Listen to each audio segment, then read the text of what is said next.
నమస్తే, welcome to big talk. నేను భాగ్యశ్రీ. తెలంగాణలో మున్సిపల్ ఎన్నికల సందడి మొదలైంది. స్టేట్ ఎలక్షన్ కమిషన్ నోటిఫికేషన్ విడుదల చేయడంతో అన్ని పార్టీలు సై అంటున్నాయి. రాష్ట్ర వ్యాప్తంగా 32 జిల్లాలో 7 కార్పొరేషన్లు, 414 డివిజన్లు, 116 మున్సిపాలిటీలు, 2582 వార్డుల్లో ఫిబ్రవరి 11న పోలింగ్ జరగనుంది. ఇక మున్సిపల్ ఎన్నికలకు సిద్ధంగా ఉన్నామని ప్రధాన పార్టీలు చెప్తున్నాయి. ఇక గెలుపు మాది అని ధీమా వ్యక్తం చేస్తున్నాయి. ఇక ఇదే అంశంపై ఇవాల్టి బిగ్ టాక్ లో చర్చిద్దాం. ఇక ఇవాల్టి బిగ్ టాక్ లో పాల్గొనడానికి చర్చలో పాల్గొనడానికి ఇటు బీఆర్ఎస్ నాయకులు రాజగౌడ్ గారు, అలాగే కాంగ్రెస్ నాయకులు శ్యాంప్రసాద్ రెడ్డి గారు ఉన్నారు. సార్ నమస్తే అండి ఇద్దరికి. ఎస్ శ్యాంప్రసాద్ రెడ్డి గారు, మరి తెలంగాణలో ఇప్పటికే మున్సిపల్ ఎన్నికలకు సంబంధించి నోటిఫికేషన్ విడుదలైంది. ఈ నేపథ్యంలో ఇటు మున్సిపల్ ఎన్నికలకు సంబంధించి కాంగ్రెస్ పార్టీ వ్యూహరచన ఎలా ఉండబోతుంది, ఏ విధంగా ముందుకు వెళ్తోంది? భాగ్యశ్రీ గారు, గుడ్ ఈవినింగ్ మీకు, ప్యానల్ ఉన్న రాజగౌడ్ గారికి మరియు స్వతంత్ర టీవీ ప్రేక్షకులకి. ఈరోజు కాంగ్రెస్ పార్టీ ఏదైతే గ్రామ పంచాయతీ ఎన్నికల్లో ఏ విధంగా అయితే 70% పైబడి గెలుచుకోవడం జరిగిందో, అదేవిధంగా మున్సిపాలిటీలో కూడా మెజారిటీగా అధికార పార్టీ గెలుచుకునేటటువంటి అవకాశం ఉంటుంది. ఈజీగా 80 పైగా మున్సిపాలిటీలను గెలుచుకునేటటువంటి ఒక అవకాశం ఉంటుంది. సరే, ఏదున్నప్పటికీ కూడా కొంత లేట్ అయినప్పటికీ కూడా ఈరోజు బీసీల రిజర్వేషన్ కానీ వాళ్ళకు పార్టీ పరంగా రిజర్వేషన్లు ఇస్తూ అన్ని కుల మత వర్గాలన్నిటినీ ఏదైతే కామారెడ్డి డిక్లరేషన్ ప్రకారం బీసీల యొక్క ఆకాంక్ష నెరవేరుస్తూ ఈరోజు మున్సిపాలిటీలో కూడా అనేకమైనటువంటి వార్డులో కానీ మున్సిపల్ చైర్మన్లో కానీ మహిళలకు కానీ ఇలా అనేకమైనటువంటి ఎస్సీ ఎస్టీ బీసీ మైనారిటీ వర్గాలన్నిటికీ కూడా పెద్దపీట వేస్తూ ఈరోజు కాంగ్రెస్ పార్టీ ముందుకు పోతున్నటువంటి తరుణం. ఇదన్నిటిని కూడా ప్రజలు గమనిస్తున్నటువంటి పరిస్థితి.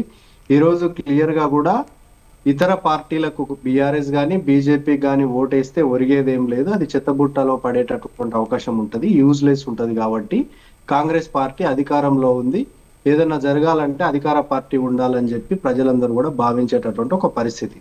సరే, ఏ పార్టీ వాళ్ళ ఆరోపణలు ఏ విధంగా ఉన్నప్పటికీ కూడా మా యొక్క కాంగ్రెస్ పార్టీ ప్రజారంజకమైనటువంటి పాలన గత 2 సంవత్సరాలుగా అనేకమైనటువంటి విషయాలలో, నీళ్ల విషయాలలో, నిధుల విషయాల్లో, నియామకాల విషయాల్లో ఈరోజు తెలంగాణ వచ్చినాక ఏదైతే ఆకాంక్షలను 10 ఏళ్లుగా పాతిపెట్టినటువంటి పరిస్థితిలో ఈరోజు పూర్తిగా కూడా ప్రజల మన్నలతో ఒకవైపు సన్న బియ్యం, ఒకవైపు సాగునీరు, ఒకవైపు త్రాగునీరు, ఒకవైపు డెవలప్మెంట్ కార్యక్రమాలు, సీసీ రోడ్లు కానీ, పట్టణ సుందరీకరణలు కానీ, పట్టణంలోని హైమార్ట్స్ లైట్స్ కానీ, అండర్ గ్రౌండ్ డ్రైనేజ్ కానీ, అదేవిధంగా పార్కుల సుందరీకరణ కానీ, ఇట్లా అనేకమైనటువంటి అంశాలను ఈరోజు కాంగ్రెస్ పార్టీ తీసుకుపోతున్నటువంటి పరిస్థితిలో పట్టణ ప్రజలందరూ కూడా ఈరోజు కాంగ్రెస్ పార్టీ వైపు ఉన్నటువంటి ఒక పరిస్థితి.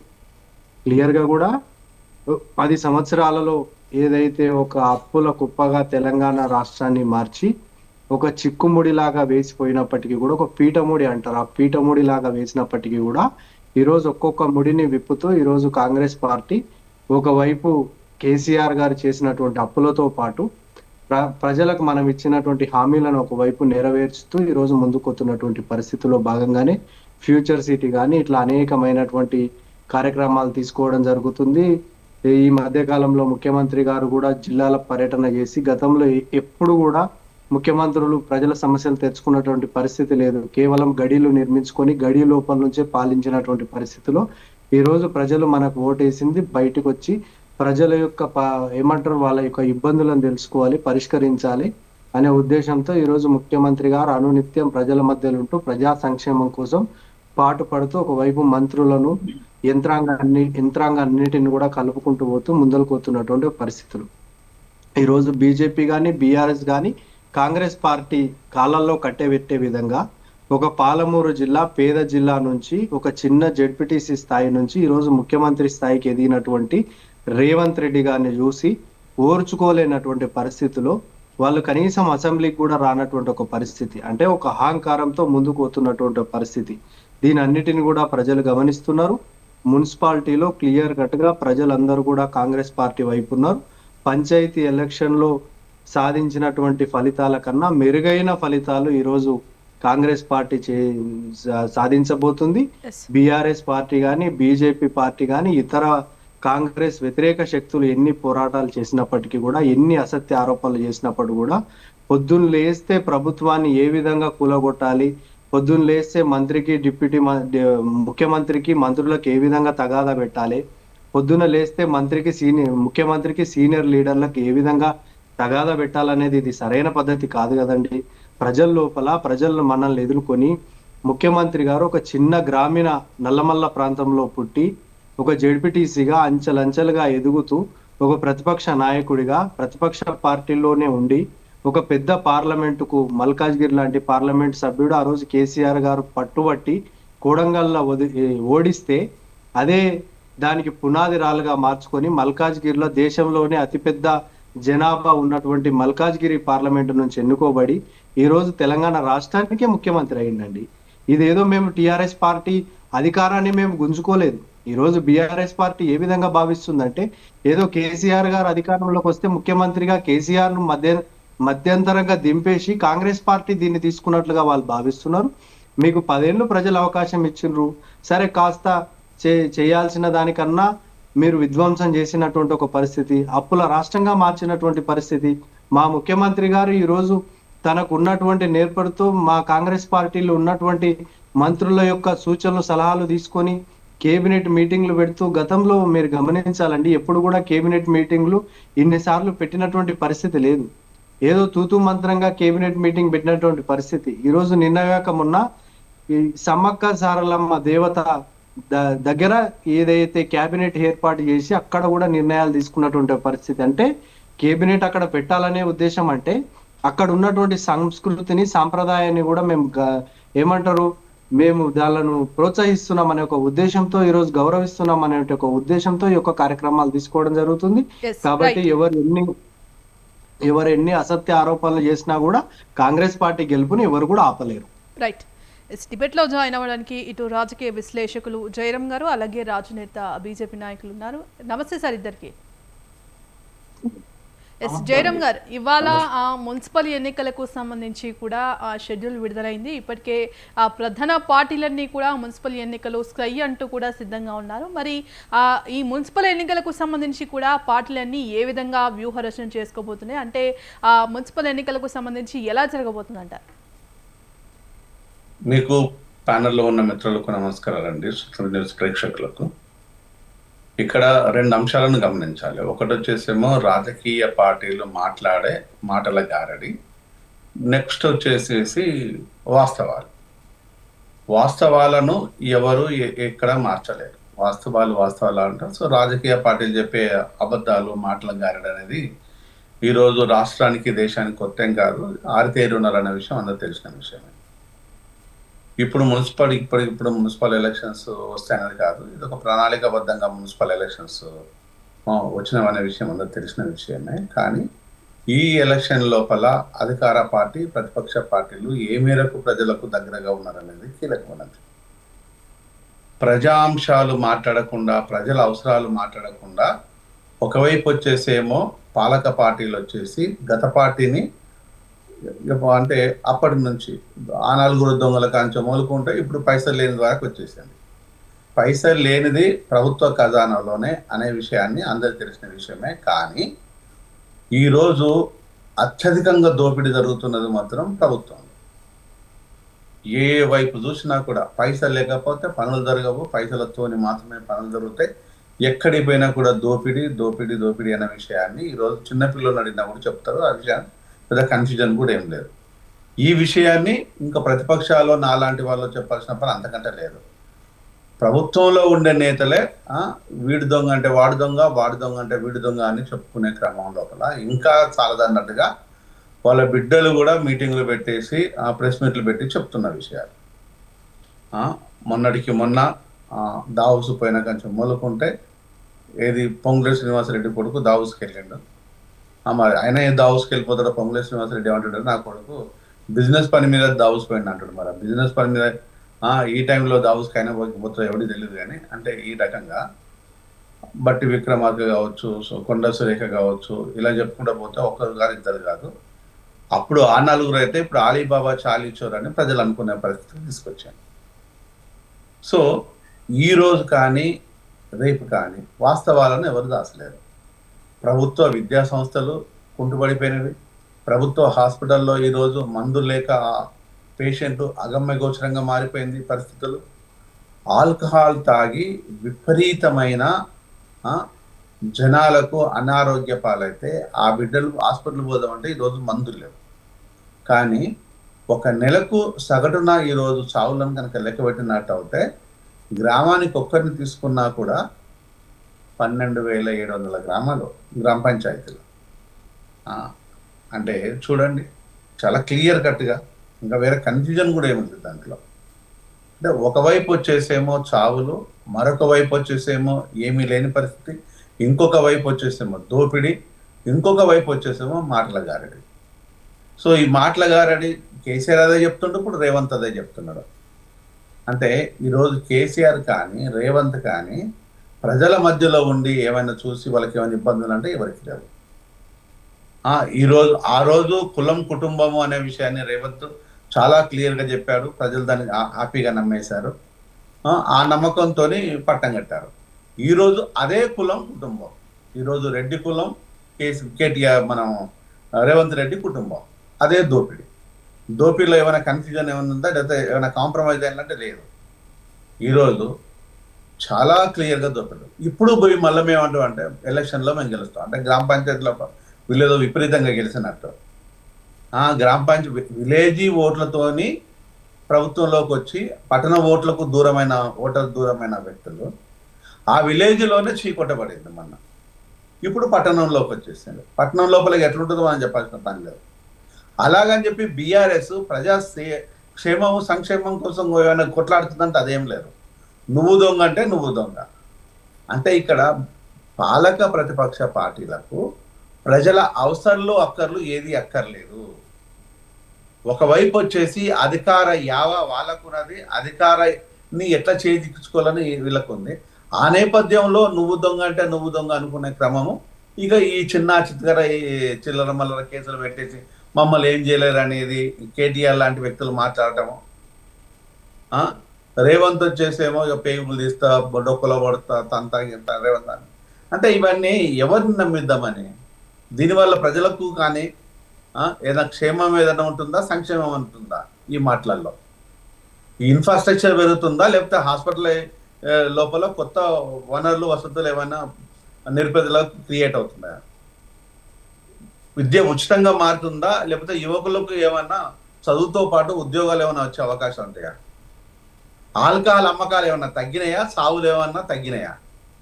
దీనిలో ఏది లేదు. సిరఫ్ మాటలు చెప్పాలి, రోజులు గడపాలి, దోపిడీ చేసుకోవాలి, మళ్ళీ గెలుస్తామో గెలవమో అనే అంశం ఒకవైపు ఉంటే, అరే వచ్చిందే దండుకోవాలని వస్తుంది. లాస్ట్కు ముఖం మీద జనాలు మాకు వద్దు అని ఓటు వేయకున్నా కూడా మమ్మల్ని చాలా గొప్పగా ఆశీర్వదించాలని చెప్పుకోవడాలి. అంటే ఈరోజు ఇంతటి ఉన్నతమైన హృదయము, ఇంతటి ఉన్నతమైన మనసు ఓన్లీ రాజకీయ నాయకులకు మాత్రమే ఉంటాయి, సామాన్యులకు ఉన్నది. ఇది ఎవడన్నా చీ కొడితే అక్కడ ఇంటికి పోవడానికి తెలంగాణ లోపల ప్రాణం పోయినా పోవడం. కానీ రాజకీయ నాయకులు ఈరోజు ఎంతమంది ప్రాణాలు తీసైనా కూడా ఏం జరిగినా కూడా మళ్ళీ అక్కడే పడిగాపుల పట్టి కూర్చుంటున్నారు. అంటే దీనివల్ల ఏదన్నా ఉంటుందా? Next municipal elections. ఈరోజు మున్సిపల్ ఎలక్షన్లకు పోవడానికి ఏం చెప్పిపోతారండి?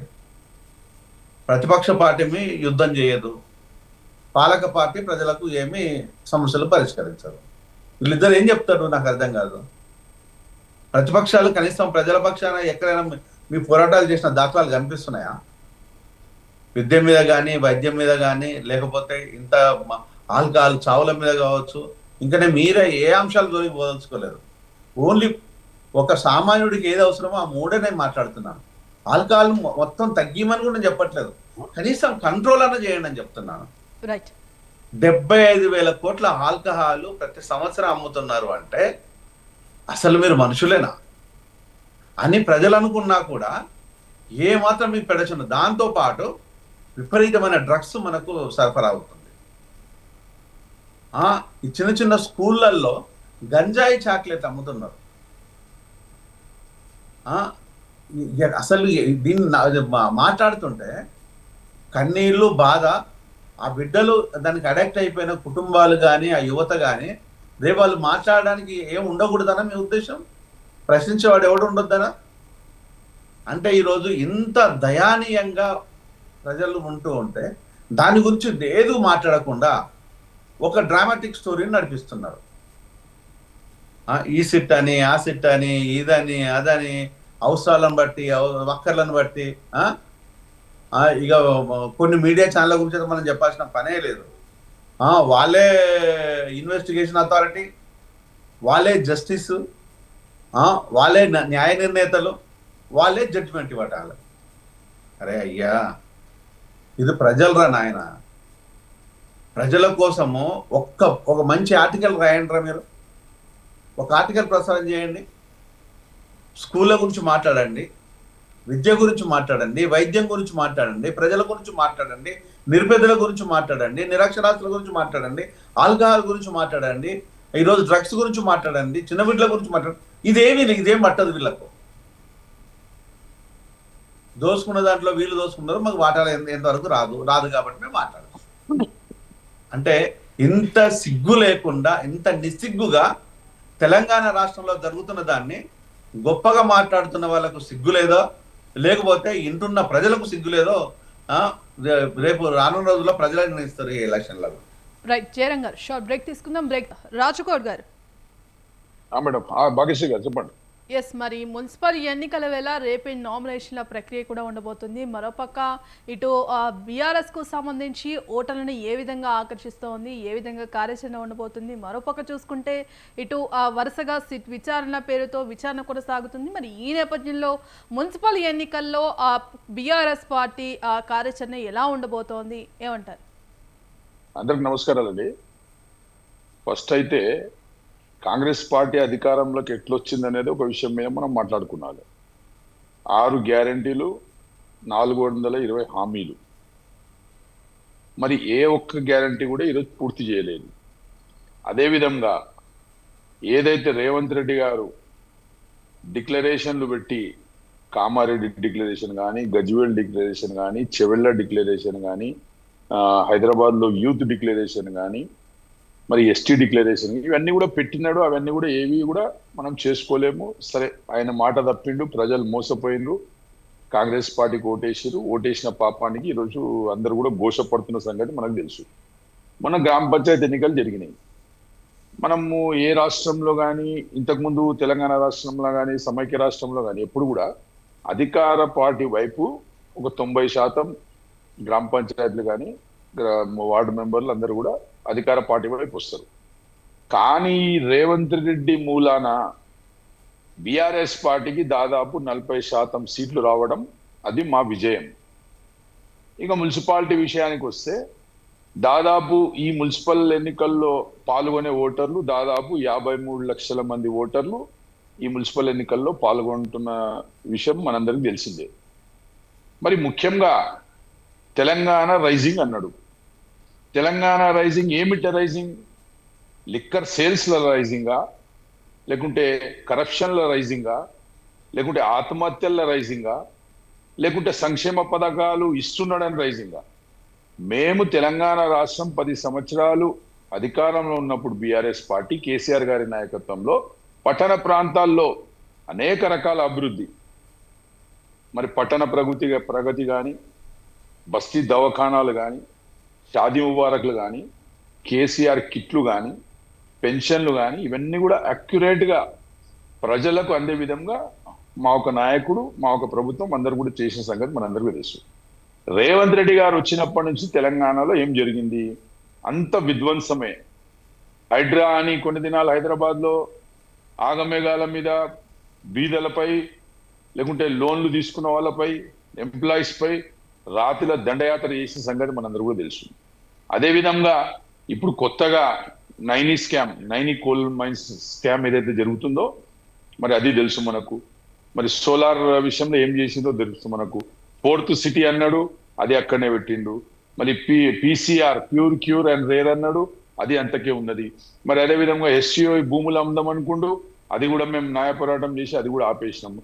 మరి కామారెడ్డి డిక్లరేషన్లో 42% బీసీలకు ఇస్తామని, రిజర్వేషన్ ఇస్తామని మొన్న గ్రామ పంచాయతీ ఎన్నికల్లో మేము కేసీఆర్ గారు ఉన్నప్పుడు, మా ప్రభుత్వం ఉన్నప్పుడు 24% రిజర్వేషన్లు మేము బీసీలకు ఇచ్చినాం.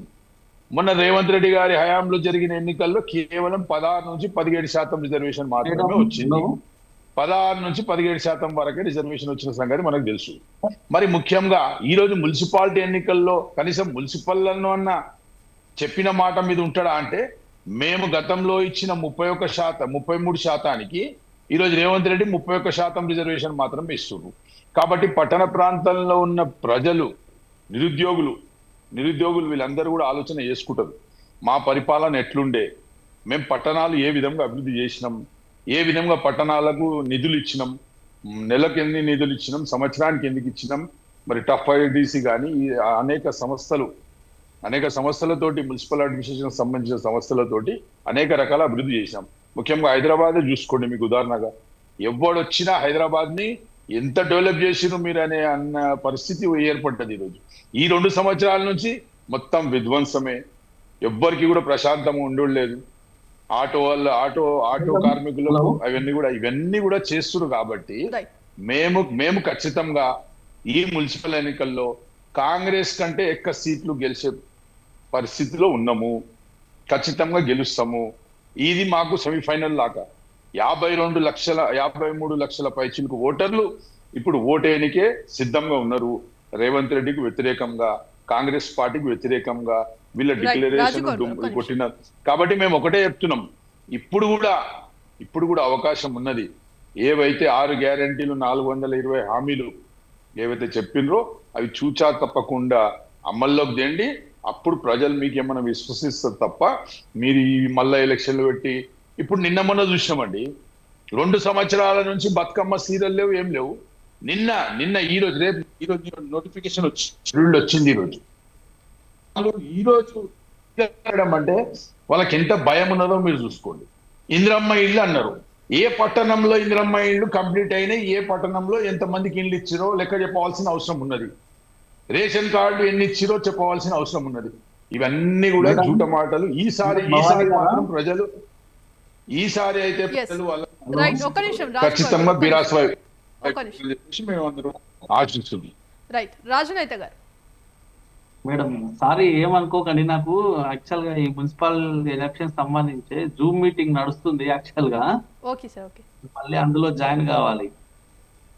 రైట్ సార్, చెప్పండి. ఇప్పుడు మున్సిపల్ ఎన్నికలకు సంబంధించి అన్ని ప్రధాన పార్టీలు కూడా సిద్ధంగా ఉన్నాయి. ఇక రేపటి నుంచే నామినేషన్ల ప్రక్రియ కూడా ప్రారంభం కాబోతుంది. మరి ఈ నేపథ్యంలో ఇటు కాంగ్రెస్, బీఆర్ఎస్ అందుకు సంబంధించి కార్యాచరణ రూపొందిస్తున్నాయి. ఎట్లాగైనా ఈ మున్సిపల్ ఎన్నికల్లో విజయం సాధించాలన్న ధీమా వ్యక్తం చేస్తున్నాయి. మరి కమలం పార్టీ ఏ విధంగా ముందుకు వెళ్తోంది?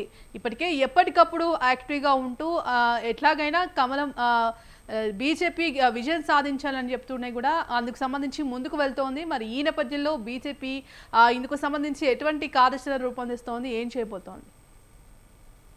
ఎస్, ముందుగా అందరికీ గుడ్ ఈవినింగ్ అండి. ఈరోజు భారతీయ జనతా పార్టీ మీరు అన్నట్టు ఖచ్చితంగా ఈ మున్సిపల్ ఎన్నికలకు సంబంధించి పూర్తి సన్నద్ధతను ఈరోజు వ్యక్తం చేస్తున్నాము. ఎందుకనంటే గతంలో బీఆర్ఎస్ పార్టీ మీద పోరాటం చేస్తూ ప్రజల్లో గ్రామ పంచాయతీల నుంచి మొదలుకుంటే మండల పరిషత్లను, జిహెచ్ఎంసీలో, ఇతర కార్పొరేషన్లలో కూడా భారతీయ జనతా పార్టీ చాలా బలంగా ఇప్పటికే తయారై ఉన్నాయి. ఈరోజు మున్సిపల్ ఎలక్షన్లు నోటిఫికేషన్ రావడంతోనే మా రాష్ట్ర అధ్యక్షులు రామచంద్రరావు గారి ఆధ్వర్యంలో మధ్యాహ్నం మీటింగ్ కూడా ఏర్పాటు చేయడం జరిగింది. ఎవరెవరైతే మా అభ్యర్థులు ఈ మున్సిపాలిటీలలో పోటీ చేయడానికి సిద్ధంగా ఉన్నారో వాళ్ళందరికీ కూడా బీఫామ్స్ అన్ని కూడా రెడీ చేస్తున్నాం. అయితే ఇప్పుడు ఏదైతే అధికారంలో ఉన్నటువంటి కాంగ్రెస్ పార్టీ ప్రభుత్వం తెలంగాణ రాష్ట్రంలో ఉన్నటువంటి గ్రామాలను, పురపాలక సంఘాలను మొత్తం కూడా నిర్వీర్యం చేసింది. ఈరోజు గ్రామ పంచాయతీలలో సంవత్సరం తర్వాత, అంటే ఆ టర్మ్ అయిపోయిన సంవత్సరం వరకు కూడా మున్సిపాలిటీ ఎన్నికలు పెట్టకుండా, గ్రామ పంచాయతీల్లో ఎన్నికలు పెట్టకుండా ఎందుకు తాత్సారం చేసిందో మొదటి ప్రశ్న ఈరోజు చెప్పాల్సినటువంటి జవాబుదారీతనం ఈరోజు కాంగ్రెస్ పార్టీ మీద ఉన్నది. ఎందుకు కామారెడ్డి డిక్లరేషన్ లో 42% రిజర్వేషన్లు బీసీలకు ఇస్తామని చెప్పి ఈరోజు కాలయాపన చేసి సంవత్సరం తర్వాత ఎన్నికలు పెట్టేటువంటి పరిస్థితిని తీసుకొచ్చింది. తద్వారానే ఈరోజు గ్రామ పంచాయతీలలో ఎక్కడ చూసినా కూడా సమస్యలు స్వాగతం పలుకుతా ఉన్నాయి. నేను మొన్న గ్రామ పంచాయతీ ఎన్నికల్లో కల్వకుర్తి మున్సిపాలిటీలోని కల్వకుర్తి పట్టణం దగ్గర ఉన్నటువంటి గ్రామ పంచాయతీలలో ఎన్నికల ప్రచారం సందర్భంగా పోవడం జరిగింది. ఆ ఊరికి పోతుంటుంటే ఆ రోడ్డు కనెక్టివిటీ సరిగా లేని ప్రాంతాలు చాలా ఉన్నాయి. ఆ ఊర్లో పోతే ప్రతి ఒక్కరు గ్రామంలో ఉన్నటువంటి ప్రజలందరూ కూడా మేము పోతే అయ్యా మాకు ఇప్పటి వరకు కూడా కొత్త పెన్షన్లు ఇస్తామన్నారు, ఇవ్వడం లేదని చెప్తున్నారు. రైతు భరోసా 15,000 రూపాయలకు పెంచుతాము, పెంచిన డబ్బులు వేస్తామని చెప్పి విడతల వారీగా వేయడం లేదని ప్రజలు మొరబెట్టుకుంటున్నారు. ఇది ఒక్కటే కాదు, గ్రామ పంచాయతీలలో అనేక సమస్యలు, అటు తాగునీటి సమస్య, రోడ్డు బాగు లేకుండా ఉన్నటువంటి సమస్య, వీధి దీపాల సమస్య, మున్సిపాలిటీలలో అయితే ఈరోజు రాజనేత గారు మరోపక్క ఇటు తెలంగాణలో బీజేపీ పుంజుకునే అవకాశం లేదు. బీజేపీ చాలా బలహీనంగా ఉంది. అసలు ఈ మున్సిపల్ ఎన్నికల్లో బీజేపీ గెలిచే అవకాశం చాలా తక్కువ ఉందంటూ కూడా కొన్ని ఆరోపణలు వినిపిస్తున్నాయి. ఏమంటారు మీరు? మేడం, నేనేమంటున్నా, గతంలో కూడా గ్రామ పంచాయతీ ఎన్నికల్లో మా మీద ఇట్లనే బురద జల్లే ప్రయత్నం చేస్తే మేము దాదాపుగా 1,500 గ్రామ పంచాయతీలో భారతీయ జనతా పార్టీ గెలిచింది కదా. పైపెచ్చు గతంలో హైదరాబాద్ మహానగరంలో మాకు 48 సీట్లు వచ్చినాయి కదా. చరిత్రలో ఎన్నడూ లేనటువంటి సీట్లు మేము హైదరాబాద్ మహానగరంలో గెలిచినాం కదా. ఆమన్గల్ మున్సిపాలిటీలో భారతీయ జనతా పార్టీ జెండా ఎగరేసింది కదా. మక్తల్ దగ్గర మున్సిపాలిటీని కైవసం చేసుకున్నాం కదా. ఇట్లా రాష్ట్రంలో ఎక్కడ చూసినా కూడా మున్సిపాలిటీలలో, గ్రామ పంచాయతీలలో ఇప్పటికే భారతీయ జనతా పార్టీ అనేక చోట్ల విజయం సాధించింది. మొన్న జరిగినటువంటి ఎమ్మెల్సీ ఎన్నికల్లో కూడా Bharatiya Janata party graduate MLC గెలిచింది, టీచర్స్ ఎమ్మెల్సీ గెలిచింది, స్థానిక సంస్థల ఎమ్మెల్సీ మహబూబ్ నగర్, హైదరాబాద్, రంగారెడ్డికి సంబంధించినటువంటి స్థానిక సంస్థల ఎమ్మెల్సీ కూడా మేమే కైవసం చేసుకోవడం జరిగింది. సో ఈ అన్ని రాజకీయంగా విమర్శలు చేయడానికి పనికొస్తాయేమో తప్ప బీజేపీకి ఆల్రెడీ ప్రజల్లో మంచి మద్దతు ఉన్నది. 100% ఆ మద్దతుతోని ఈసారి వచ్చేటువంటి ఈ 116 ఏదైతే మున్సిపాలిటీలలో, తర్వాత 7 నగర కార్పొరేషన్లకు సంబంధించినటువంటి నోటిఫికేషన్ రిలీజ్ అయిందో పూర్తి స్థాయిలో మేము రాష్ట్ర నాయకులము, జాతీయ నాయకులము అందరం కూడా సమన్వయంతో ఎక్కువ స్థానాలు గెలిచేందుకు ప్రయత్నం చేస్తున్నాము. 100% ఈసారి మా మార్కు కనపడబోతుంది. భారతీయ జనతా పార్టీ ఖచ్చితంగా వచ్చే ఎన్నికల్లో విజయ దుందుబి మోగుస్తుంది. దానికి అనేక కారణాలు ఉన్నాయి. ఈరోజు ఒక పార్టీనేమో 10 సంవత్సరాల పాటు గ్రామ పంచాయతీలను, మున్సిపాలిటీలను నిర్వీర్యం చేసినటువంటి పార్టీ ఒకవైపు, గత 2 సంవత్సరాలుగా అసలు గ్రామ పంచాయతీల మీద ఎలాంటి పనులు చేయకుండా అభివృద్ధికి ఆమడ దూరంలో పెట్టి ఈరోజు కేవలం ఓట్లు, సీట్లు, నోట్లు పక్కకు పెట్టుకోవాలనేటువంటి కార్యక్రమాలు చేస్తున్నటువంటి పార్టీ కాంగ్రెస్ పార్టీ ఒకవైపు. సో ఈ 2 పార్టీలతోని ఈరోజు ప్రజలు విసిగి వేసారైపోయి ఉన్నారు. కాబట్టి 9 సంవత్సరాలు వాళ్ళ పరిపాలన చూసిరు, 2 సంవత్సరాలు వీళ్ళ పరిపాలన చూసిరు. సో వీళ్ళు కేవలం స్వార్థపూరితమైనటువంటి రాజకీయాల కోసం మాత్రమే చేస్తారు తప్ప ప్రజలను ఉద్ధరించడం కోసమో, డెవలప్మెంట్ యాక్టివిటీస్ చేయడం కోసమో లేరనేది ప్రజల్లోకి వెళ్ళిపోయింది. కాబట్టి 100% భారతీయ జనతా పార్టీకి ఈసారి ఎన్నికల్లో అచంచలమైనటువంటి విశ్వాసం, పూర్తి నమ్మకం ఉన్నది మాకు. ప్రజలు భారతీయ జనతా పార్టీకి మద్దతు పలుకుతారు. రెండోది, ఈరోజు ఎందుకు మీరు ఓట్లు, ప్రజలు గ్రామీణ ప్రాంతాల్లో కానీ పురపాలిక ఎన్నికల్లో ఓట్లు వేస్తారని అడగొచ్చు ఎవరైనా. ఎందుకు వేస్తారని అంటే ఈరోజు జాతీయ స్థాయిలో భారతీయ జనతా పార్టీ అన్ని గ్రామ పంచాయతీలను, మున్సిపాలిటీలను సమానంగా చూస్తుంది కాబట్టి గ్రామ పంచాయతీలలో, మున్సిపాలిటీలకు అభివృద్ధి కోసం కోట్ల రూపాయల నిధులను కేటాయిస్తుంది కాబట్టి.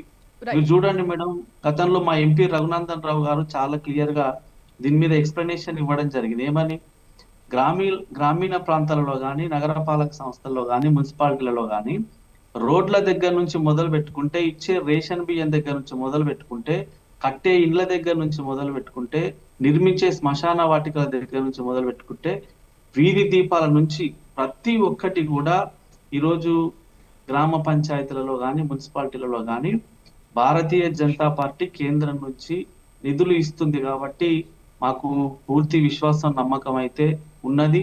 మేము అభివృద్ధికి ఖచ్చితంగా సహకరిస్తున్నాము. మొన్న మీరు గ్రామ పంచాయతీ ఎన్నికలు కూడా తెలంగాణ రాష్ట్ర ప్రభుత్వం హడావిడిగా పెట్టడానికి కారణం ఏంది? వందల కోట్ల రూపాయలు ఈ రోజు కేంద్రం నుంచి రావాల్సిన రాజనైతే గారు ఒక్క నిమిషం మళ్ళీ అవకాశం ఇస్తా, ఒక్క నిమిషం. ఎస్ సార్, శ్యామ్ ప్రసాద్ గౌడ్ గారు, ఇవాళ కాంగ్రెస్ ప్రభుత్వం డైవర్షన్ పాలిటిక్స్ చేస్తోంది. పూర్తిగా అమలు చేసిన సంక్షేమ పథకాలు ఎన్నో ఉన్నప్పటికీ కూడా అవి పట్టించుకోకుండా ఒకదాని తర్వాత ఇటు ఆ సిట్ విచారణ కావచ్చు, మరోపక్క ఇటు ఎన్నికలకు సంబంధించి షెడ్యూల్ కావచ్చు, ఇదంతా అమలు చేయాల్సిన పథకాలు పక్కన పెట్టేసి డైవర్షన్ పాలిటిక్స్కు పాల్పడుతోంది అంటూ కూడా పూర్తిగా ఆరోపణలు వినిపిస్తున్నాయి. మరి ఈ నేపథ్యంలో ఇప్పుడు మున్సిపల్ ఎన్నికల వేళ అసలు కాంగ్రెస్ వ్యూహరచన ఎలా ఉండబోతుంది, మీరేమంటారు? ఈరోజు బీఆర్ఎస్ కానీ బీజేపీ కానీ కేవలం రెండో స్థానంలో ఎవరు ఉంటారా అని చెప్పి పోటీ పడేటటువంటి ఒక పరిస్థితి తప్ప ఇంకొకటి ఏది లేదు. మెజారిటీగా 80% పైగా ఈరోజు కాంగ్రెస్ పార్టీ మున్సిపాలిటీలను గెలుచుకుంటుంది. అందులో ఎలాంటి సందేహం లేదు. అదేవిధంగా కార్పొరేషన్లు ఏవైతున్నాయో ఆ కార్పొరేషన్లో కూడా మేజర్గా ఒక 5 నుంచి 6 కూడా 7 ఉన్న దానిలో 6 వరకు గెలుచుకునేటటువంటి పరిస్థితి ఉంటుంది.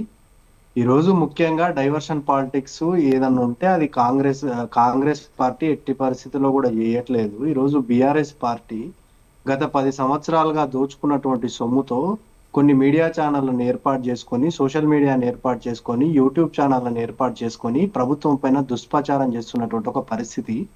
గతంలో కేసీఆర్ గారు అరెస్ట్ చేసినటువంటి విధంగా రేవంత్ రెడ్డి గారు కేవలం డ్రోన్ ఎగిరేషన్ అని చెప్పి అరెస్ట్ చేసినటువంటి పరిస్థితి కాంగ్రెస్ పార్టీలో ఉండదు.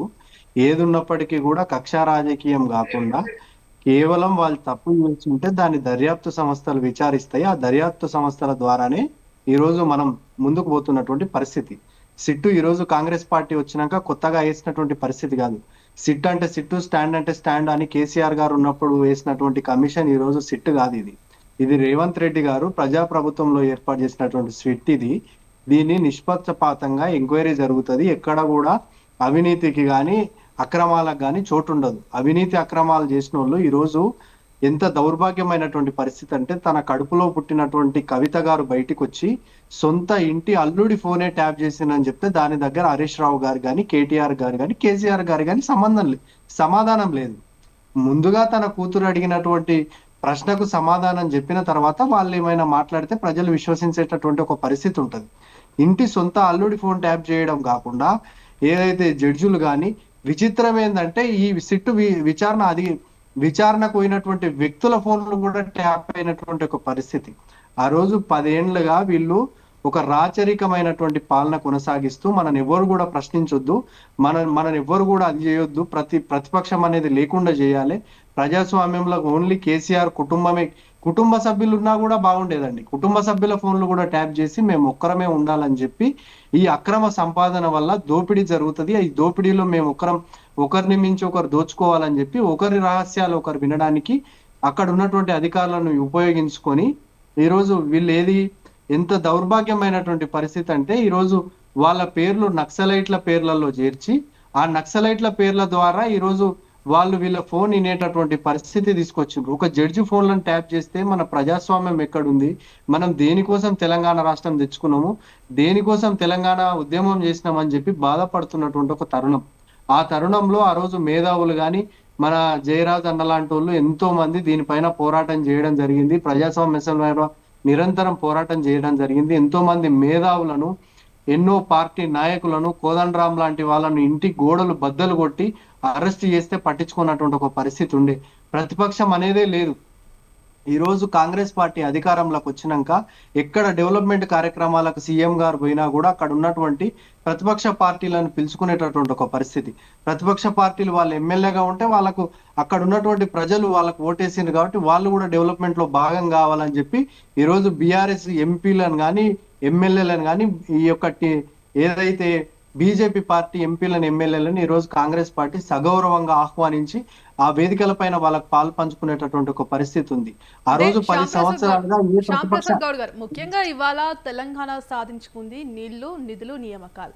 మరి ఈ 3 అంశాలపైన ఇవాళ తెలంగాణ ప్రభుత్వం నడుస్తోందా? ఎందుకంటే ఇటు ఎన్నికలు వచ్చిన సమయంలోనే ప్రజలకు హామీ ఇవ్వడం తప్పించి మిగతా సమయాల్లో ఎక్కడా కూడా ఇచ్చిన హామీలన్నీ సరిగ్గా ఆ క్రమంలో నెరవేరడం లేదు అని చెప్తూ కూడా కొంత ప్రజల నుంచి కూడా అసంతృప్తి వ్యక్తం అవుతోంది. అంటే ఈ నేపథ్యంలో ఇప్పుడు మున్సిపల్ ఎన్నికల వేళ అయినా ఇటు ప్రజలకు ఇచ్చిన హామీలన్నీ నెరవేర్చే దిశగా ప్రభుత్వం ముందుకెళ్తోందా? ఏ విధంగా వెళ్తుందంటారు? 100కు 100% ప్రజలు మాకు 5 సంవత్సరాల మ్యాండేట్ ఇచ్చిండ్రు. 5 సంవత్సరాల్లో ప్రజలకు ఇచ్చేటటువంటి అన్ని హామీలను, ఇచ్చినటువంటి హామీలను కాదు, ఇంకా ఇయ్యనటువంటి హామీలను కూడా నెరవేర్చేటటువంటి పరిస్థితిలో తెలంగాణ ప్రభుత్వం ముందుకు పోతున్నటువంటి పరిస్థితి. గతంలో నీళ్లు, నిధులు, నియామకాల కోసం కొట్లాడితే నిధులేమో కేసీఆర్ గారు జగన్మోహన్ రెడ్డి గారికి ఇచ్చిండ్రు, నియామకాలేమో తన ఇంట్లో చేపట్టుకున్నాడు. తన బిడ్డకు, అల్లుడికి, ఈ తన యొక్క సడ్డకుని కొడుకుకు మంత్రులు కానీ, ఎంపీలు కానీ, ఎమ్మెల్సీలను చేసినటువంటి పరిస్థితి. ఈ విధంగా నీళ్ళను దోచుకుపోతున్నా ప్రశ్నించలేదు, నియామకాలను దోచుకుపోతున్నా ప్రశ్నించలేదు. ఒక తెలంగాణ అస్తిత్వాన్ని బొందబెట్టినటువంటి ఒక పరిస్థితిలో ఈ రోజు తెలంగాణ రాష్ట్రంలో ప్రజాప్రభుత్వం వచ్చిన తర్వాత స్వేచ్ఛతో ప్రతి ఒక్కరు కూడా తెలంగాణలో ఉన్నటువంటి మేధావులు కానీ, తెలంగాణ ఉన్నటువంటి కవులు కానీ, గాయకులు కానీ, కళాకారులు కానీ ప్రతి ఒక్కరు కూడా ఈ రోజు స్వేచ్ఛగా తిరుగుతున్నటువంటి పరిస్థితి. గత 10 ఏళ్ళుగా ఎవరు జైలు కానీ, వాళ్ళని చెర్లపల్లి జైలుకు కానీ పంపించినటువంటి చరిత్ర బీఆర్ఎస్ పార్టీది.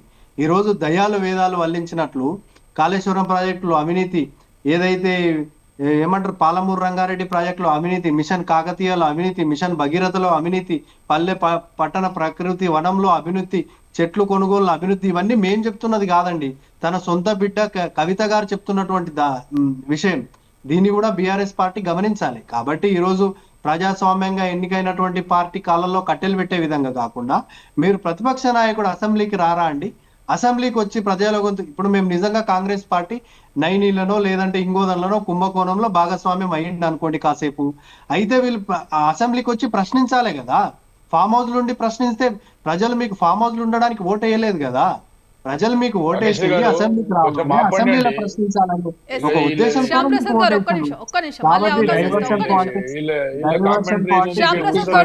కూడా కాంగ్రెస్ పార్టీ ఇక్కడ కూడా చేయట్లేదు. డైవర్షన్ పార్టీ ఎన్ని డైవర్షన్ ప్రతి ఒక్క నిమిషం ఆపండి, ఒక్క నిమిషం వినాలండి.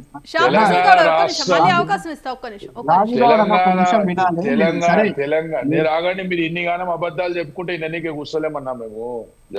అబద్ధాలు చెప్పుకుంటాను చాలా ఉన్నాయి, అబద్ధాలు డిబేట్ కాదు, ఇంకా 4 డిబేట్లు అయినా అయ్యేటటువంటి చాలా ఎన్ని అబద్ధాలు చెప్తారండి, నమ్మాలి కదా ఎవరన్నా. రాగండి, అబద్ధాలు చెప్పేది బీఆర్ఎస్ పార్టీ, కాంగ్రెస్ పార్టీ కాదు. ఎక్కడ కూడా అబద్ధాలు చెప్పేటట్లు, అక్రమంగా అరెస్ట్ చేసేటట్లుంటే ఈ రోజు కేసీఆర్ కుటుంబంలో ఒక్కరు కూడా బయట తిరిగేటటువంటి పరిస్థితి ఎక్కడ కూడా ఉండకుంటుండే. మీడియా వాళ్ళకు ఏ విధంగా లోపటేస్తున్నారు, ప్రశ్నించే ఎట్లా నొక్కుతున్నారు,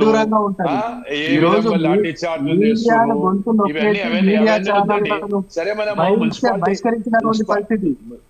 ఏదైతే ఆంధ్ర మీడియా అని చెప్పి ఆంధ్ర మీడియాలో సామాజిక వర్గం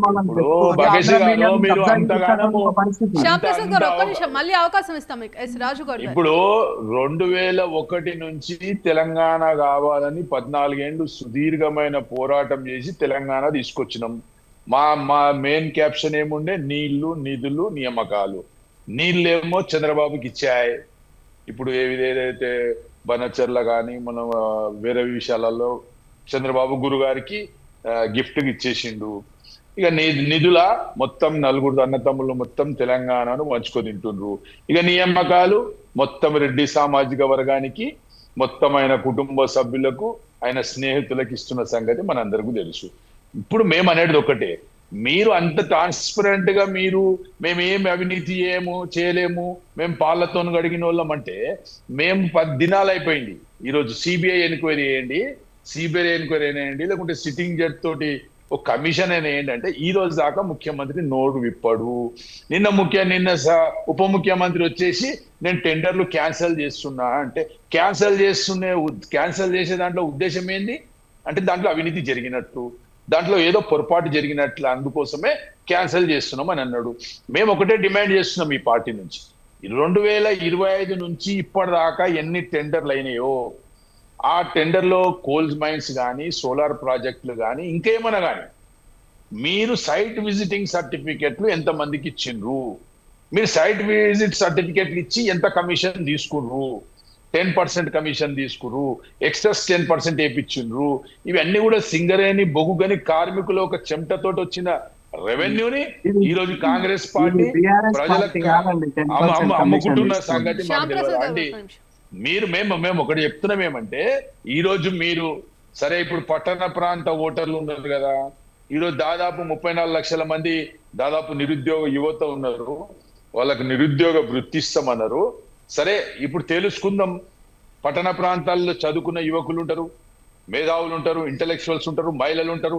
మీరు మహాలక్ష్మి స్కీమ్ ఎక్కడ పోయింది అడుగుతారు, మీ తులం బంగారం ఎక్కడ పోయింది అని అడుగుతారు, మీ 6,000 వికలాంగుల పెన్షన్ ఎక్కడ పోయింది అని అడుగుతారు.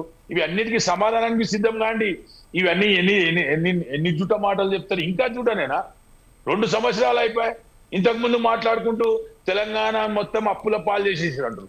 ఎప్పుడైతే 2014లో ఒక నిమిషం 2014లో ఎప్పుడైతే తెలంగాణ రాష్ట్రం ఏర్పడ్డదో ఆ రోజు తెలంగాణ బాకీ 72,000 కోట్ల రూపాయలు. కేసీఆర్ దిగిపోయినప్పుడు ఇదే కేంద్ర ప్రభుత్వం, ఇదే ఆర్బీఐ చెప్పింది 2,83,000 కోట్ల రూపాయలు బాకీ ఉన్నారని చెప్పింది. ఈ రేవంత్ రెడ్డిగా మేము ఈరోజు 50 లక్షల కోట్ల ఆస్తులు తెలంగాణకు సంపాదించి పెట్టినాం. మరి అది చెప్తలేరు. మరి ఈ 2 సంవత్సరాలలో ఒక్క పథకం ఇవ్వలేడు, ఒక్క చెప్పిన గ్యారంటీ చేయలేడు.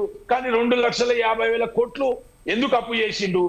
ఢిల్లీకి సంచిలు మోసిండు, నరేంద్ర మోడీ గారికి సంచిలు మోసిన సంగతి ప్రజలందరూ కూడా తెలుసు. కాబట్టి మేము మున్సిపాలిటీ ఎన్నికల్లో 50%కు పై సీట్లు గెలిచి చూపిస్తున్నామని చెప్పేసి కూడా ఈ సందర్భంగా ప్యానెల్ ఉన్న సోదరుల ద్వారా అందరు కూడా తెలియజేస్తున్నాం. జయరామ్ గారు చెప్పండి.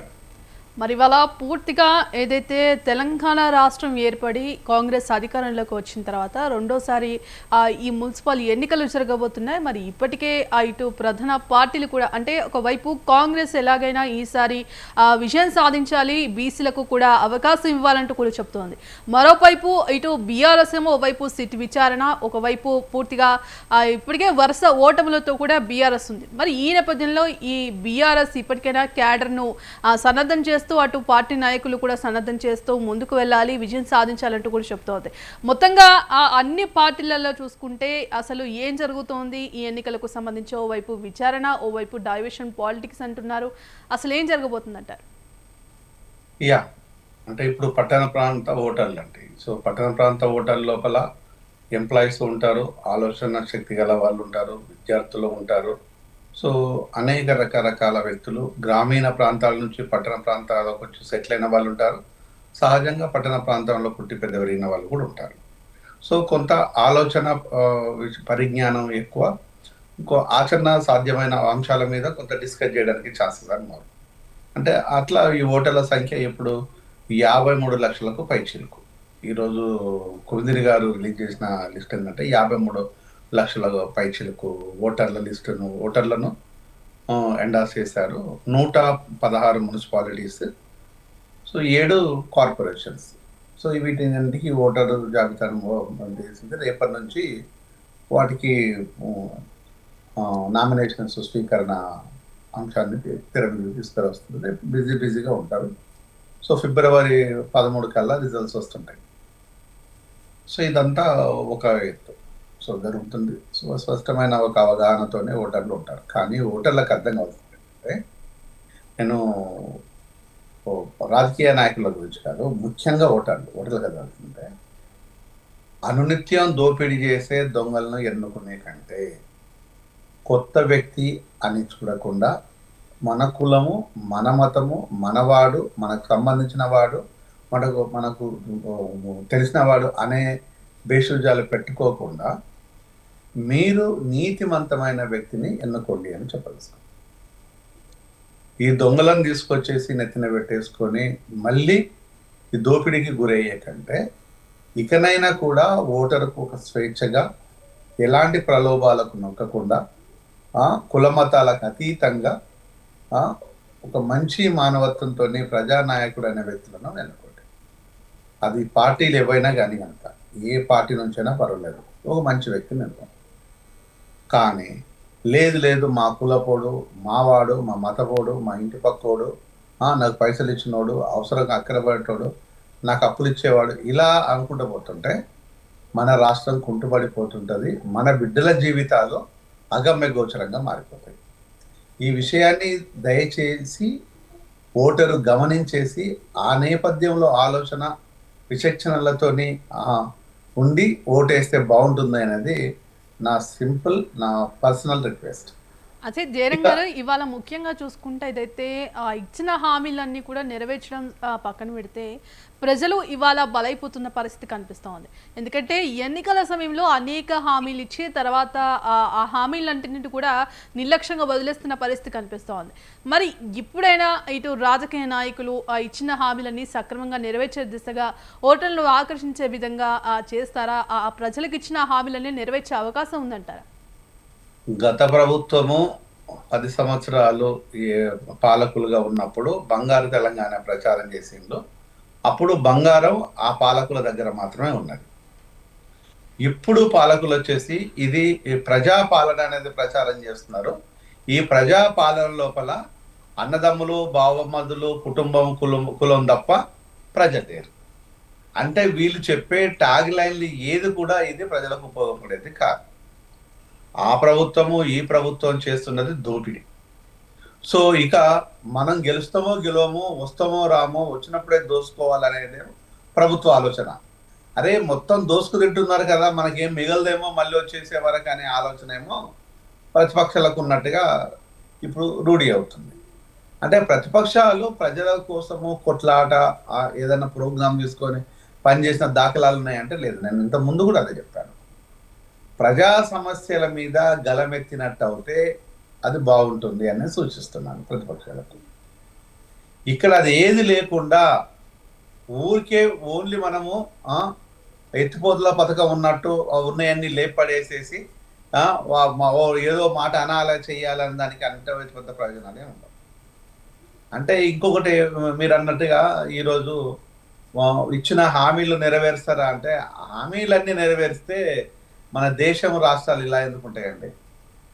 నిజంగా రాజకీయ నాయకులకు నోటికి అంత ఇంగిత జ్ఞానం ఉండేసి అంత సిన్సియారిటీ ఉన్నట్టు అయితే, రాజకీయ నాయకులు నిజంగా అంత అత్యున్నతంగా ఆలోచించే వ్యక్తులే అయితే మన రాష్ట్రం, దేశం ఈ 78 సంవత్సరాలు 70 సంవత్సరాలు దాటినా కూడా ఇంకా మనము ఉన్న రిజర్వేషన్లే కాకుండా ఎస్సీ ఎస్టీల రిజర్వేషన్లే కాకుండా ఓసీలకు కూడా రిజర్వేషన్లు అడుక్కున్నాం. ఇప్పటి వరకు ఎస్సీలను, ఎస్టీలను, బీసీలను ఉన్నత వర్గాలు ఏం చెప్పేటి అండి? ఆ కోటాగాన్లు ఆ రిజర్వేషన్లే ఉండొద్దు, చేయొద్దు, రిజర్వేషన్లు ఉంటే క్వాలిటీ ఉండదు అని చెప్పిన వాళ్ళు ఇప్పుడు బిచ్చమ్మ వాళ్ళు కూడా అడుక్కుంటున్నారు. ఇప్పుడు క్వాలిటీ గురించి ఎవడు మాట్లాడాలి? అంటే ఈరోజు ఏది లేదు, అది లేదు, ఇది లేదు. రిజర్వేషన్ కూడా ఉంటే క్వాలిటీ లేదనేది అబద్ధము. రిజర్వేషన్ ద్వారానే ఈరోజు దేశం మొత్తం బాగుపడుతున్నది కూడా అబద్ధం. ఈ రెండు పచ్చి అబద్ధాలు, బూటకపు అబద్ధాలు. దీన్ని పక్కన పెట్టేసి ఈరోజు ప్రజల శ్రేయస్సు కోసము మీరు తీసుకునే నిర్ణయాలు కనుక ప్రజల పక్షానే ఉన్నట్టు అయితే ప్రజలు ఇంత అగమ్య గోచరంగా ఎందుకు మారిపోతారు? ప్రజలకు నైతికత, ఒక భావన అనే దాన్ని, ఒక సెల్ఫ్ రెస్పెక్ట్ అనే దాన్ని మీరు ఎందుకు తీసేస్తున్నారు? వాటిని సన్నబియ్యం ఇస్తున్నామని చెప్పేసి మీరు మాత్రం భూములను దోసుకొని తింటున్నారు, లక్షల కోట్లు దోసుకొని తింటున్నారు. అంటే ఈరోజు అంతటి పరిస్థితి క్రియేట్ చేసింది ఈరోజు పాలకులు కదా. సన్న బియ్యము ఇచ్చి మేము సన్న బియ్యం ఇచ్చిన విధానాన్ని ఎంత ఎంత దారుణం అండి. అంటే ఈరోజు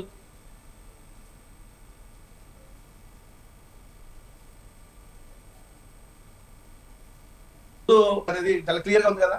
అంటే వీళ్ళు చేసేది నిజంగా ప్రజల దగ్గరికి పోతే రేపు రానున్న రోజుల్లో కూడా ప్రజలకు లోపల చైతన్యం ఉన్నది, వాళ్ళు ఆలోచిస్తారు. ఆలోచనతోని ఓటేస్తే ఈరోజు నిజమైన నాయకుడు అనేవాడు బయటికి రావాలని మనస్ఫూర్తిగా కోరుకుంటూ ముగిస్తుంది. రైట్. శ్యామ్ ప్రసాద్ గారు, మరి మొత్తంగా ఇప్పటికైనా కాంగ్రెస్ ఏ విధ ఇచ్చిన హామీలన్నీ నెరవేర్చే దిశగా ముందుకు వెళ్తుందా? అంటే ఈ బీసీలకు ఈ మున్సిపల్ ఎన్నికల్లో ఎలాగైనా ఛాన్స్ ఇవ్వాలంటూ కూడా చెప్తోంది. మరి ఇప్పటికైనా బీసీలకు అవకాశం వస్తుందా? మొత్తంగా మున్సిపల్ ఎన్నికలు ఏ విధంగా ఉండబోతున్నాయి? మున్సిపల్ ఎలక్షన్ లో క్లియర్ గా కూడా బీసీలకు మెజారిటీ స్థానాలు కాంగ్రెస్ పార్టీ నిర్ణయించి ఇవ్వడం జరిగింది. ఎస్సీ ఎస్టీ మైనారిటీలకు కూడా ఈరోజు ప్రతి ఒక్కరికి కూడా అవకాశం కల్పిస్తూ గతంలో ఎన్నో జర్నల్ ఉన్నటువంటి స్థానాలను ఈరోజు బీసీలకు కేటాయించినటువంటి ఒక పరిస్థితి. మొన్న కూడా ఏదైతే సర్పంచ్ ఎలక్షన్ లో మెజారిటీగా కూడా బీసీలు సర్పంచ్ అయినటువంటి ఒక పరిస్థితి ఎప్పుడు కూడా కని విని ఎరగని రీతిలో ఈరోజు కాంగ్రెస్ పార్టీ చేపట్టినటువంటి పరిస్థితి. ప్రతిపక్షాలు కొంత స్వయం ప్రకటిత మేధావులు కొన్ని విమర్శిస్తుంటారు, దానిని పెద్ద పట్టించుకోవాల్సినటువంటి అవసరం లేదు. రైట్. ఈరోజు ఏది ఉన్నప్పటికీ కూడా ఏదైతే పేద ప్రజలు ఉన్నారో ఆ ప్రజలు ఆశీర్వదించినటువంటి పార్టీ ఆ రోజు ఇందిరాగాంధీ నుంచి ఈ రోజు రేవంత్ రెడ్డి గారి వరకు అదే పేద ప్రజల వైపున ఈ రోజు కాంగ్రెస్ పార్టీ అనునిత్యం అనుక్షణం పనిచేస్తుంది.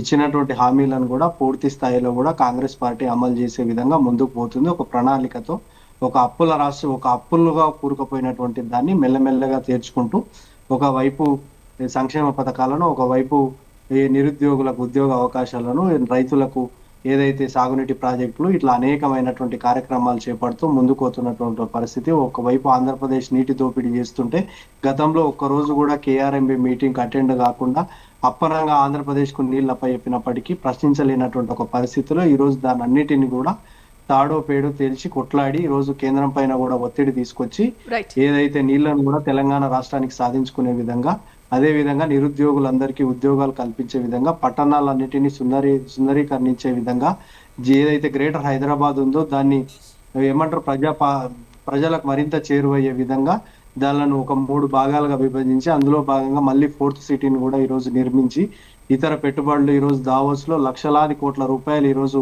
పెట్టుబడులు వచ్చేటటువంటి ఒక పరిస్థితి. ఈ విధంగా అనేకమైనటువంటి కార్యక్రమాలు చేసుకుంటూ పోతున్నాం. ఈ రోజు ప్రజలందరికీ కూడా గ్రామీణ పట్టణ ప్రజలకు విజ్ఞప్తి చేసేది ఏంటంటే, మీ స్వతంత్ర టీవీ తరఫున ఈ రోజు కాంగ్రెస్ పార్టీ ఇంకా 3 సంవత్సరాల అధికారం ఉండేటటువంటి పరిస్థితి ఉంటది. మళ్ళీ కూడా కాంగ్రెస్ పార్టీ వచ్చేటటువంటి పరిస్థితి ఉంటది. కాబట్టి మీరందరూ కూడా విజ్ఞతతో గత 10 సంవత్సరాలు మనం ఎంతైతే నిర్బంధానికి గురై ఒక రాష్ట్రంలో పూర్తిగా నష్టపోయినప్పటికీ కూడా తెలంగాణ రాష్ట్రం ఇచ్చినటువంటి పార్టీ కాంగ్రెస్ పార్టీ ఈ రోజు ముఖ్యమంత్రి గారి నేతృత్వంలో విజయపథం వైపు పోతున్నటువంటి కాంగ్రెస్ పార్టీని ఆశీర్వదించాలి, అత్యధిక స్థానాల్లో కాంగ్రెస్ పార్టీని గెలిపించాలని కోరుతున్నాం. రైట్. థ్యాంక్ యూ అండి శ్యామ్ ప్రసాద్ గారు. ఇక ఇవాళ డిబేట్లో పాల్గొన్న బీఆర్ఎస్ నాయకులు రాజగౌడ్ గారికి, అలాగే కాంగ్రెస్ నాయకులు శ్యామ్ ప్రసాద్ గౌడ్ గారికి, అలాగే బీజేపీ నాయకులు రాజు నేత గారికి, రాజకీయ విశ్లేషకులు జయరాం గారికి ధన్యవాదాలు. సో మొత్తంగా చూసుకుంటే తెలంగాణలో మున్సిపల్ ఎన్నికలకు సంబంధించి షెడ్యూల్ విడుదలైంది. ఈ నేపథ్యంలో కూడా ప్రధాన పార్టీలన్నీ కూడా మున్సిపల్ ఎన్నికలకు సిద్ధం అంటూ కూడా చెప్తున్నాయి. మరోపక్క ఇటు సీటు విచారణ పేరుతో బీఆర్ఎస్ సీటు విచారణకు హాజరవుతుంది. మరోపక్క ఇటు క్యాడర్ను, ఇటు పార్టీ నాయకులను సన్నద్ధం చేయాల్సిన పరిస్థితి ఉంది. సో మొత్తంగా చూసుకుంటే మున్సిపల్ ఎన్నికలకు బీఆర్ఎస్ ఈసారైనా గట్టెక్కుతుందా లేదా, మరి ఈసారి ఇటు మరోపక్క కాంగ్రెస్ కూడా బీసీలకు అవకాశం ఇచ్చే, బీసీలకు ఛాన్స్ ఇచ్చే అవకాశం కనిపిస్తుందా లేదా అనేది మొత్తంగా వేచి చూడాల్సిన పరిస్థితి ఉంది. ఇది ఇవాల్టి బిగ్ టాక్. కీప్ వాచింగ్ స్వతంత్ర టీవీ.